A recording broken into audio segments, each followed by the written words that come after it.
USA ആണ് എല്ലാ നഴ്സുമാരും പോകാൻ ആഗ്രഹിക്കുകയും ഓപ്പൺ ആയിട്ടിരുന്ന ഒരു സ്ഥലം. എല്ലാ എക്സാമും പാസ്സാകുമെങ്കിലും ഇവിടെ എൻ്റെ പേപ്പർ വർക്ക് മൊത്തം തടസ്സമായിരുന്നു. അങ്ങനെ കഴിഞ്ഞ വർഷത്തെ ഉടമ്പടിയിൽ പങ്കെടുത്തപ്പം അച്ഛൻ്റെ അടുത്ത് ഞാൻ ചെന്നപ്പോൾ എനിക്ക് പെട്ടെന്ന് വന്നത്, അച്ഛാ ലാസ്റ്റ് 18 years ഞാൻ US വേണ്ടി ട്രൈ ചെയ്യുന്നു, പക്ഷേ നടക്കുന്നില്ല, എനിക്കറിയത്തില്ല. അച്ഛൻ എന്നെ ഒന്ന് നോക്കി, ഇങ്ങനെ നോക്കിയിട്ട് തോന്നു, കണ്ണടച്ച് ഇങ്ങനെ കാണിക്കുക മാത്രമേ ചെയ്തുള്ളൂ. ഉടമ്പടി എടുത്ത് വീട്ടിൽ വന്ന് 2 ദിവസം കഴിഞ്ഞപ്പോൾ എൻ്റെ ഉള്ളിൽ നിന്ന് പറയുന്ന പോലെ മാതാവ് പറയുന്ന ഒരു ലെറ്റർ എഴുത് US എംബസിയിലോട്ട്. എൻ്റെ ഉള്ളിൽ എന്താണോ പറയുന്നേ അത് വെച്ച് ഞാൻ എഴുതുകയാണ്.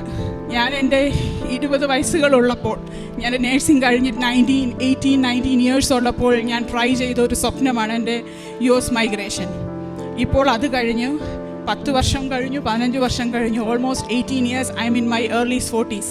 ഇപ്പോഴും നിങ്ങൾ എന്തുകൊണ്ട് ഇതെനിക്ക് തരുന്നില്ല?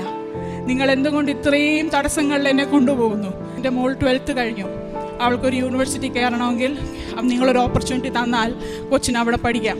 ഇത്രയും 2 റീസൺ എഴുതി മാതാവിൻ്റെ അടുത്ത് പ്രാർത്ഥിച്ച് ഞാൻ ഈ ലെറ്റർ സെൻഡ് ചെയ്തു.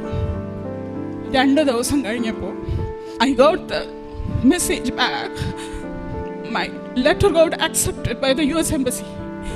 അത് അക്സെപ്റ്റ് ചെയ്യുകയും എനിക്ക് ഇൻ്റർവ്യൂ എത്രയും പെട്ടെന്ന് തരാൻ വേണ്ടിയിട്ട് US എംബസിയിലോട്ട് അവർ എൻ്റെ പേപ്പർ വർക്ക് അയക്കുകയും ചെയ്തു. എനിക്കൊരു ടൈം മെഷീനിൽ കയറിയിരിക്കുന്ന ഫീലായിരുന്നു. പിന്നെ ഓരോ ആഴ്ചകളുടെ വ്യത്യാസത്തിൽ മെഡിക്കൽ വരുന്നു, ഇൻ്റർവ്യൂ വരുന്നു.